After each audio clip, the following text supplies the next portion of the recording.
Oi, tudo bem com vocês? Sou professora Edileuza, de Biologia, e hoje essa aula é para os terceiros anos, e eu vou falar um pouquinho para vocês sobre a hidrografia brasileira, sobre hidrografia no geral, tá? Esse assunto, minha gente, ele é bastante importante, não só para a biologia, né, como para outras áreas, como geografia, por exemplo, química, física e afins, né? Água tem em todo lugar, então tudo é importante quando a gente fala sobre água, tá? Eu vou fazer um passeio aqui com vocês em relação à questão hidrográfica e vou terminar falando com vocês um pouquinho sobre impactos ambientais, que é o tema mais importante da ecologia, certo? Deixa eu passar aqui o slide com vocês. Então, sim, meu nome é Edileuza Araújo, tá?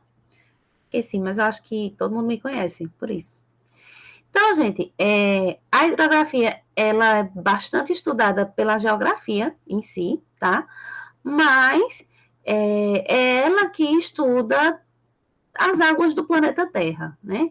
A gente sabe que a gente tem aí, o nosso planeta é considerado o planeta água, embora o nome dele seja Terra, porque a gente tem uma quantidade muito grande de água no planeta Terra, e a gente sabe também que só há vida, né? Também por causa da água, que a água ela é importante para a manutenção da vida dos seres vivos, né? Sabemos também que a maioria dos seres vivos é formado por água, então a água ela tem toda né, esse histórico aí, essa função tão importante para a vida no planeta Terra, certo? Então, o conjunto de todas, né, todas as águas de uma região, de um país, é chamado de hidrografia, tá? O estudo, né, desse conjunto. Então, a gente tem aí os oceanos, os rios, os lagos, os mares, as geleiras, né? As águas da atmosfera, os lençóis freáticos, que são as águas subterrâneas. Tudo isso aí é estudado pela hidrografia, tá? Como acabei de falar para vocês, né? A maior parte do nosso planeta Terra é formado por água, e essa água está concentrada nos oceanos e nos mares. Então, essa água de oceanos e mares, ela corresponde a 97% da nossa reserva hídrica do planeta Terra, certo? E essas águas continentais, né, as águas continentais, elas correspondem a 2,7% de água do planeta. E como eu já falei para vocês, a gente tem aqui todos esses tipos, né, de água, os rios, os oceanos, os lagos, os mares, as geleiras, a água subterrânea, que são forma os lençóis freáticos, e a água em vapor, que é a atmosfera, certo? A água, minha gente, como toda substância inorgânica, ela também tem um ciclo, né? Eu acho que na minha outra aula que eu fiz com vocês, para vocês, falei um pouquinho, né, dos ciclos biogeoquímicos. A água, ela também tem o seu ciclo na natureza. O ciclo da água, ele depende do sol, né, por causa da temperatura, e é justamente essa transformação. A gente sabe que no ciclo da água, a água sofre uma transformação física, né, ela passa de estado físico. E aí, dependendo do estado físico da água, ela vai ser muito importante para a manutenção da vida no planeta Terra, certo? A água presente nos rios, nos lagos, né, a gente sabe que ela evapora, aí forma as nuvens, né? Aí chove. Isso é a explicação bem básica do ciclo da água, certo? A gente tem os processos, né, de condensação, a precipitação, que são as chuvas, a própria transpiração dos seres vivos também faz a água evaporar, né? Temos a água que se infiltra, formando os lençóis freáticos, e temos a água que evapora, formando as nuvens, certo? Aqui fica mais fácil de a gente. Deixa eu ver se está passando aqui para vocês. Passa? Passa, né? Pronto, tem esse gifzinho aqui que ele mostra para a gente justamente esse ciclo da água. Só lembrando, minha gente, que a água ela possui 2 ciclos. Tem o grande ciclo e o pequeno ciclo. No pequeno ciclo, é esse que eu mostrei a vocês aqui agora, né? Eu tenho aqui, mesmo assim, aqui tem uma árvore, tem plantinha aqui. No pequeno ciclo, eu tenho essa transformação física da água sem a presença dos seres vivos, certo? Então, no pequeno ciclo, eu não tenho a transpiração dos seres vivos. E aí, no grande ciclo, eu tenho a presença dos seres vivos, né, também participando aí do ciclo da água. A água evapora, né, forma as nuvens, certo? Essa água cai sobre as geleiras, né, fica sólida, tá? Vai lá para o subterrâneo, para os rios, certo? E aí evapora novamente e chove, né? E por isso que é um ciclo.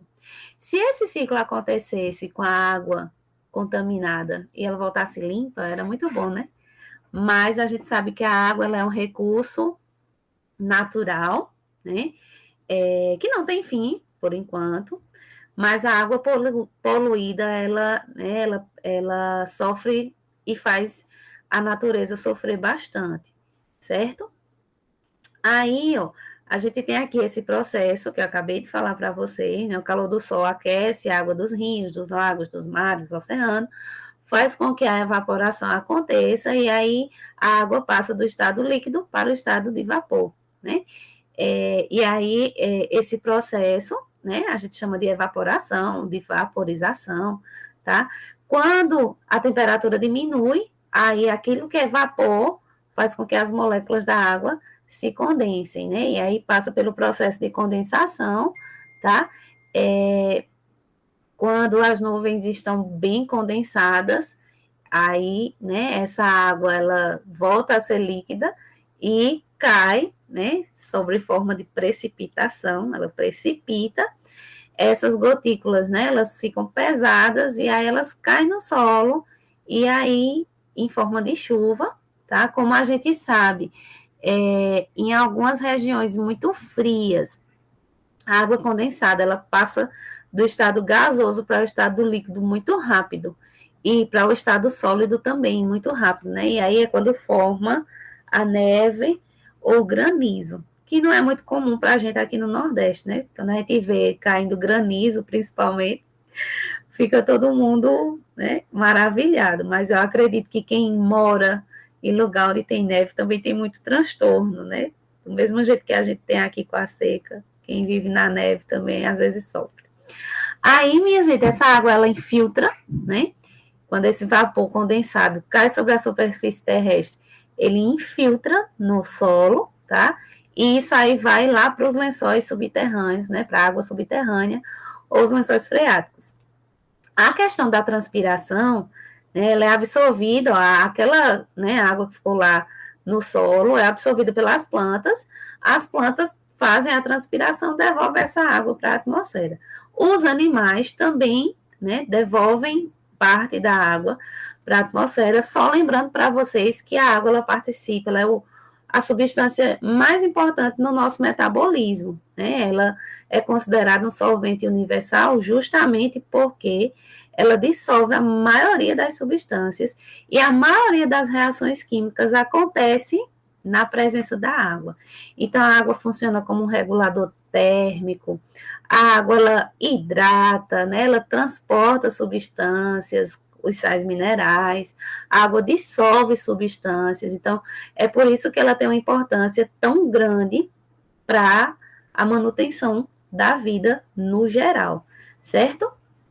E aí, minha gente, eu coloquei aqui uma observação, né, para a gente pensar aí o que é uma bacia hidrográfica, certo? Que é justamente, né, a região, ó, como vocês estão vendo aí nessa imagem, é a região que capta, né, a água da chuva, que é escoada como se fosse uma rede de drenagem, certo? Que a gente chama de rede hidrográfica, e ela é formada pelos cursos de água, né? Os riachos, os córregos, os ribeirões, os rios, todos. Já ouviram aquela história que as pessoas falam assim: o rio sempre vai encontrar o mar, ou a água só corre para o mar? É basicamente isso, né? As águas, elas se encontram. Então, eu posso chamar isso de bacia hidrográfica, certo? E aí tem dois aspectos que são bem fundamentais para se constituir uma bacia hidrográfica. Uma é o relevo e a outra é a hidrografia, né? O conjunto aí dos tipos de água. É bem geográfico e histórico isso aqui que eu vou falar agora. A maior parte das civilizações surgiram perto de rios, né? Então, para a gente ver aí que a questão do rio, né, a questão da presença de água em uma região, ela também é importante aí no crescimento dessa região. Né? Um exemplo que a gente tem aqui no Nordeste é o Rio São Francisco, né? A gente sabe que ele é um rio que passa lá pelo sertão e tem cidades no sertão que são cidades, né, como por exemplo Petrolina, Paulo Afonso, né, e várias outras aí, essas são as duas que vieram na minha cabeça agora, que são cidades muito prósperas, né, por causa da presença do rio, tá? Aqui, ó, nós temos aqui no Brasil 12 regiões hidrográficas, certo? E essas 5 aí que vocês estão vendo aí, tem mais, né?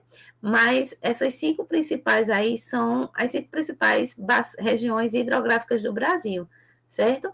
A gente tem a bacia do Rio Amazonas, a do Rio Tocantins, a bacia do Atlântico Norte-Nordeste, essa parte azulzinha clara aí todinha, a bacia do São Francisco, que eu acabei de falar para vocês, e a bacia do Atlântico Leste, certo? Na parte maior aí, né, do nosso país, a gente tem essas bacias aí. E aí, gente, eu queria falar um pouquinho para vocês, né? Foi como eu disse a vocês, fazer uma viagem aqui sobre os ecossistemas, certo? A gente tem ecossistemas terrestres e tem ecossistemas aquáticos. Os aquáticos, água doce, água salgada, certo? Aqui, ó, a gente tem todo o processo do ciclo da água formando o ecossistema de água doce. E aí, ele é classificado em várias zonas. A gente tem as zonas úmidas, os alagados, certo? Que aí é quando a gente tem os manguezais, por exemplo. Temos a zona lêntica, que são áreas que têm pouco fluxo, certo? Ou então a água fica mais tempo parada, como os lagos, as lagoas, poças, reservatórios subterrâneos. Temos a zona lótica, que é uma área com água doce corrente. Aí a gente tem os rios, os córregos, os riachos. E também tem os estuários. A gente escuta muito falar, quando escuta falar de ecossistema, a gente escuta muito falar em estuário, que eles ficam na foz do rio, certo? E aí são eles que se unem aos mares, né? E eles apresentam como uma característica principal a água doce, é um encontro, né? De água doce com água salgada. A gente fala aqui no Nordeste que é água salobra, né? Aqui, ó, a gente tem os ecossistemas marinhos. Ai, sou apaixonada pelo mar, minha gente. Os ecossistemas marinhos, nossa, eles incluem aí os mares, os oceanos, né? E a gente tem 71% da superfície terrestre aí nos ecossistemas marinhos. O mar é incrível, né? Então, eles podem ser classificados de acordo com a profundidade. A gente tem a zona litoral, que é a zona, o limite entre as marés, né? Então, é o que a gente vê, é o que fica exposto. Temos a zona nerítica, que é a região do mar sobre a plataforma continental, que se estende até 200 metros de profundidade, então é a parte que recebe luz solar. Zona oceânica, entre 200 a 2.000 metros de profundidade, não tem iluminação no oceano, né? E aí é onde a gente tem uma quantidade menor de animais. Temos a zona bêntica, que corresponde ao fundo do mar, mas que também é habitado por algumas espécies. Os mares e os oceanos também são classificados conforme as zonas que recebem ou não os raios solares, certo? Como vocês estão vendo aí nessa imagem, a gente tem a zona fótica, que vai até 200 metros, e a zona afótica, que não recebe luz, né? Que são habitadas principalmente por seres heterotróficos, porque eles não precisam de luz, aí, né, e vão aí atacar outras espécies, certo? E aqui, minha gente, tem uma cadeia alimentar aquática, como vocês estão vendo aqui, né? E aí eu queria só destacar aqui a questão do fitoplâncton, tá? A gente tem na água o zooplâncton e o fitoplâncton. Né? O zooplâncton são os menores animais minúsculos, e o fitoplâncton, as minúsculas algas marinhas, né? Que são tão importantes aí nas cadeias aquáticas, certo? Aí, ó, aqui tem ela com mais detalhe para a gente ver, né? A gente tem aqui os produtores, ó, que são os fitoplânctons. Aí tem os zooplânctons, que são os consumidores primários, no caso, né? E aí segue a cadeia até chegar no tubarão, que é o consumidor quaternário, né? Por ser um predador aí dos mares, um dos maiores predadores do mar. Sobre água, minha gente, é importante vocês verem também a questão, né, da importância, como acabei de falar para vocês, e a questão da poluição, né? Nós sabemos que nós, seres humanos, somos o único animal que polui o ambiente onde a gente vive. Fora, assim, os outros animais, eles poluem, né, com as fezes, os excrementos, mas a gente faz muito mais coisa do que só fezes, né? E aí, né, um exemplo de contaminação da água é a eutrofização. Gente, olha só, esse tema, eu sempre bato nessa tecla, porque a eutrofização, ela sempre cai, né, em Enem, vestibular, e ela é muito, além de é importante a gente saber o que é, né, para acertar lá na prova, é importante a gente ter consciência sobre os nossos atos. Eu sei que não depende de uma pessoa só, mas se todo mundo, né, for criando essa consciência ecológica, como eu já falei para vocês, as coisas vão ser diferentes, certo? Essa mancha verde aí bonita, parece que a água está toda verdinha, nada mais é do que a eutrofização, que é provocada pela poluição da água, certo? E aí, como é que, né, que essa poluição acontece, certo? Veja só, o que é que acontece? Eu vou lá, despejo o esgoto na água, esse esgoto ele vai conter aí material orgânico, né? Esse material orgânico ele vai fazer com que algumas bactérias, alguns seres, né, que existem na água, eles começam a se reproduzir, certo? Principalmente as algas, que são as cianobactérias, certo? E aí elas vão se proliferar, né, em maior quantidade, vão ficar em cima da água, né, na primeira camada, e aí os raios solares vão bater, aquelas que receberem raios solares vão fazer fotossíntese e continuar vivas, mas as que não receberem os raios solares vão morrer, e aí vão gerar mais matéria orgânica para bactérias decompositoras que tem na água. Essas bactérias vão consumir o oxigênio que tem na água e os animais que precisam, os seres vivos que precisam de oxigênio na água, vão morrer. Basicamente é isso que acontece na eutrofização. Tá? Existem dois tipos. Existe a eutrofização natural? Existe. Né? Ela acontece geralmente quando o ambiente ele está envelhecendo, tá? Quando a água da chuva, né, vai lá e leva as estruturas, tá? Mas a forma artificial é a mais complicada, a mais complexa e é a causada por nós, seres humanos, certo? Então, o processo ele acontece mais vezes, entenderam?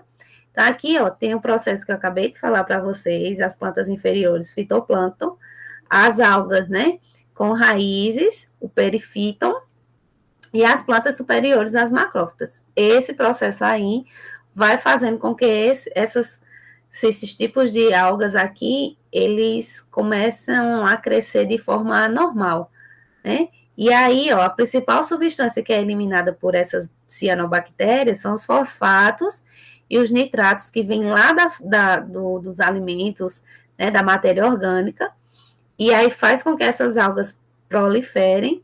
Acontece aí a falta de oxigênio, como eu falei para vocês. Os seres aeróbicos, que são aqueles que precisam de oxigênio, morrem. E aí os seres anaeróbicos, que não precisam de oxigênio, aumentam de quantidade, faltando o oxigênio para toda a população que mora, que vive ali naquela água, certo? Então, é isso aqui, esse processo aqui, ó, o excesso de nutriente, aumenta a biomassa das algas, né? Aí acontece uma redução da quantidade de oxigênio, os organismos mais sensíveis morrem, aumenta aí a quantidade de organismos que não precisam de oxigênio para respirar, e isso faz com que essas bactérias anaeróbicas, né, lá no fundo do lago, aumentem aí a sua quantidade e sua produção, e aí, minha gente, quem sofre são os, né, os seres vivos que precisam de oxigênio. E aí, ó, a gente tem algumas imagens aqui, Isso é tudo peixe, minha gente, tudo peixinho, tá? E aí, ó, é uma questão, né, de consciência, como eu disse a vocês, tá? Tem condições, tem como a gente conter a eutrofização? Tem, tá? Existe tratamento de água, né? Existe aí todo um processo que precisa das políticas públicas, mas a consciência do cidadão também é muito importante, certo? Espero que eu tenha contribuído com vocês aí nesse tema, tá? Espero a participação de vocês também respondendo, né, as questões que eu vou deixar aí para vocês. E quem sabe a gente ainda não se encontra esse ano, tá, feras? Boa sorte, um cheiro e até a próxima.